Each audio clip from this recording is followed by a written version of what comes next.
മഹാനായ സുൽത്താനുൽ ഉലമ കാന്തപുരം ഉസ്താദ് പറയുന്നു, അന്നത്തെ രാത്രിയിൽ ഇവിടുന്നോ അത് കഴിഞ്ഞ് ശൈഖുനാനൊന്ന് കാണണമെന്ന് വിചാരിച്ച് ആ ഔലിയാക്കന്മാരെ കേന്ദ്രത്തിൽ, കോഴിക്കോട് കേന്ദ്രത്തിൽ പോയപ്പോൾ രാത്രി സമയത്ത് നിസ്കാരം തീരുന്നില്ല.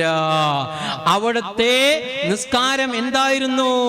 മാ അഹ്സന റുകൂഅഹു വസുജൂദഹു, എത്ര നല്ല റുകൂ ആണ്, എത്ര നല്ല സുജൂദാണ്. നമ്മളൊക്കെ കോഴി കൊത്തുന്നത് പോലെ സുജൂദിൽ നെറ്റിത്തടം വെക്കാതെ എണീക്കുകയാണ്. എന്നാൽ അതല്ലായിരുന്നു ആരിഫീങ്ങളുടെ നിസ്കാരം.